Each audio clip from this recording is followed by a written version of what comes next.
What's up, guys? I ate dinner, I rested a little bit, feel pretty good, so I'm going to shoot this with the 12 gram CO2. I just want to see, since I've been using the remote line and stuff, I want to see how many shots I get out of this. When I last messed with anything on the 3.6 gram balls, it was getting like 380 and 360, kind of still like adjusting itself, so maybe I'll get like 25 joules out of it, which for an aluminum ball, which is what I'm going to shoot right now, 25 joules would be like 275, 260 feet per second. So yeah, I'm going to see how many shots I get. These are Daisy cartridges. See how many shots I get, and then chronograph and use the aluminum alien play balls. One thing I noticed when I was like practicing shooting it and stuff is the single ball detent in here, because I have that new breech that does the shaped rounds. Either my old detent is getting worn out, or it doesn't like having one little thing hugging the ball. So I think this one with the dirt on it, this dirty looking one right here, this is the other detent that was in my TCR, like the original ones. These are like $2. They're not that expensive. And if it keeps on popping balls out the front, I'm going to switch out that detent. And when I switch out the detent, I'll make that video how to install that breech. It's really easy. You just put the piece in and swap out the old one. So anyway, I'm going to start shooting, and I'm using a 12 gram cartridge. Yeah, that's about it. So it has gas. We're good. I'm going to get the chronograph and start recording. All right, here we go. 7.2 gram ball.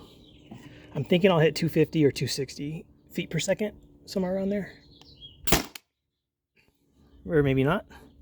370, so that's pretty high.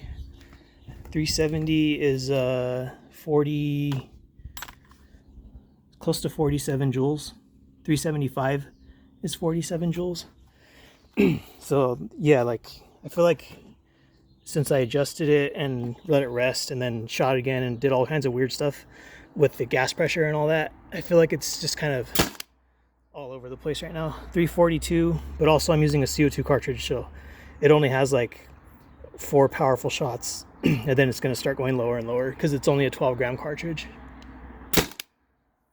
324, 308, 308. The box is moving. 302. I'm going to fix the box really quick. So far, no balls have fallen out the barrel due to the detent. I think this is the 7th shot, I'm pretty sure. 298. I'm going to check the magazine really quick. Yeah, I'm out of shots. I'm going to let this chill for a second, and I'll show you guys the my little cheat sheet. So I believe the first shot was 370, and then the second shot was 348. I'm just trying to pull this Allen key out of here so I can point with it. So first shot was 370. This is the 7.2 gram column, which is those aluminum balls. So that was probably like 46.8 joules. The next shot was 348. I'm pretty sure that was 41 joules. The next shot was 324. It's 36 joules. And then I think I got like 2 or 3 at the 308 feet per second range. So it started at 47, and then it's just kind of going down.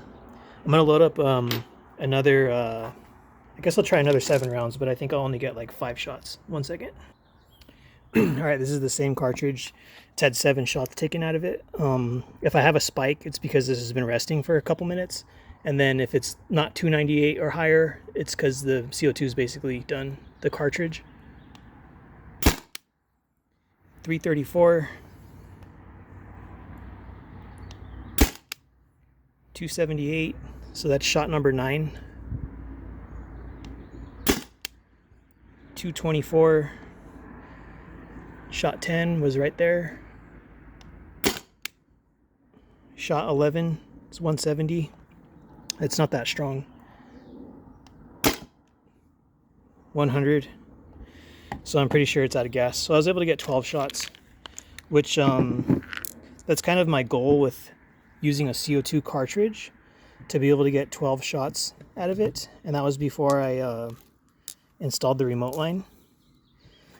So since I can get 12 shots out of this, I'm going to try dry firing this right now. I took the magazine out. There's nothing in here.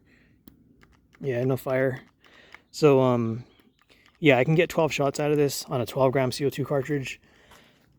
And that's pretty good for me. Like, I feel like if I didn't have, like, say if I had to use this all of a sudden, I didn't have time to hook up the remote line and all that stuff, I'd rather it be sort of tuned to where I could still use a 12 gram cartridge effectively and get at least like 10 to 12 shots that are powerful, versus just relying on the remote line all the time at like insane pressure and insane velocities.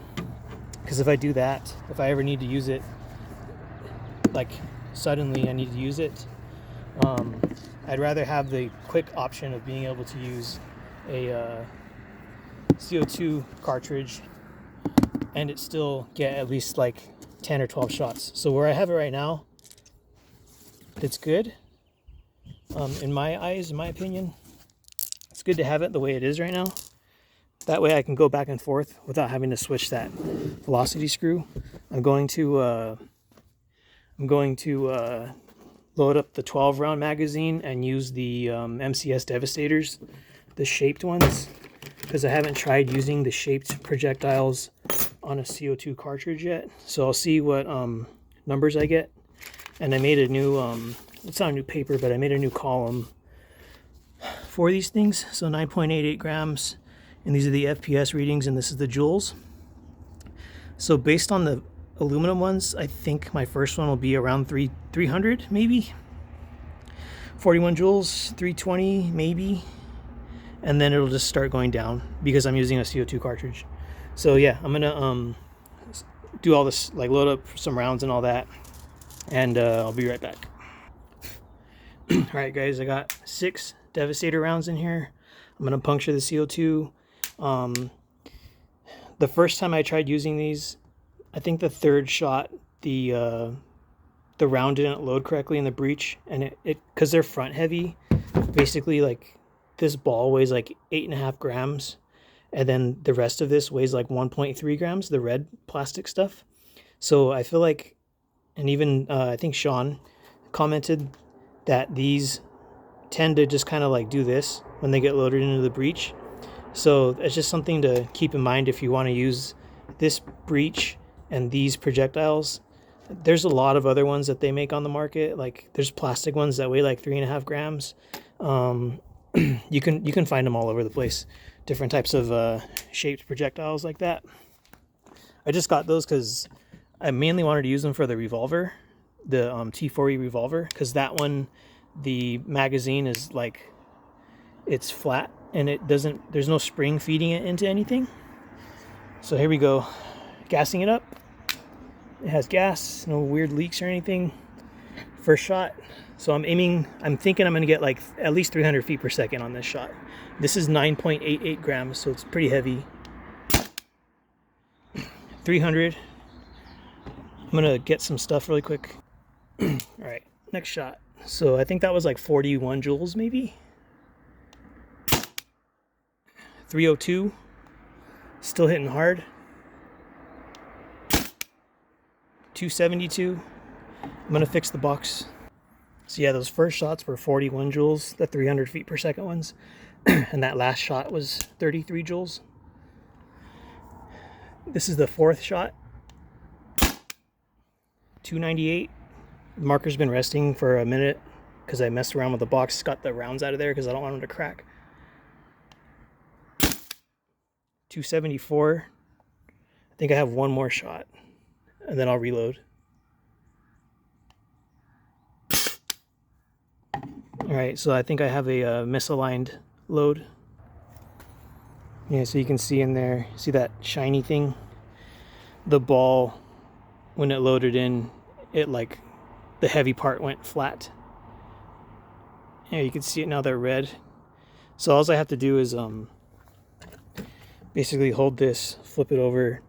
It worked last time. I'm going to do this off camera so I don't knock over some stuff. Alright, I used a chopstick to push the ball and then like knock it out.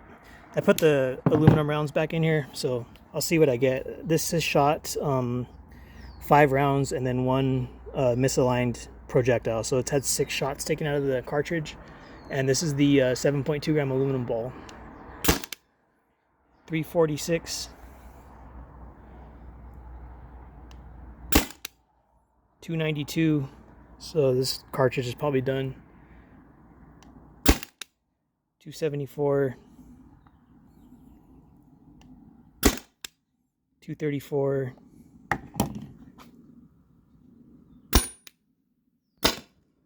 Yeah, cartridge is done. I didn't even chrono those because it's probably going to be like 170 and like 110 or something.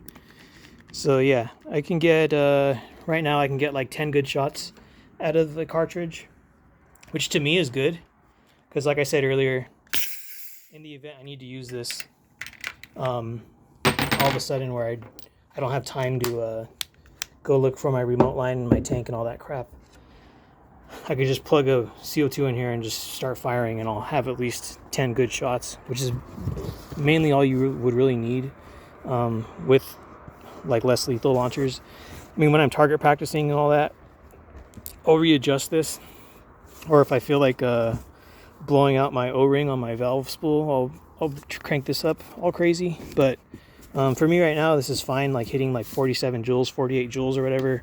And then yeah, I'll make another video later with the CO2 tank and the HPA tank and all that good stuff. But just based on the 9 or 10 shots I've tried firing out of this and these MCS Devastators, I've had 2 misaligned projectiles. So that's 2 out of 9 is like, I don't know, 20%, a little bit over 20%, like 22% of a fail rate. So that's not good if I wanted to use it in an emergency. So I'm probably just going to stick these in the revolver and mainly use them in the TR-68 revolver, the giant hand cannon thing, because I was getting like 37 joules on my HPA tank. So yeah, I'll probably just use these on that. I'll find other, like MCS has other shaped projectiles that are rubber rounds.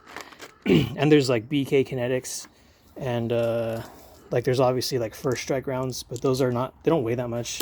They only weigh like 2 grams or something. I've already looked at some of the details on those things.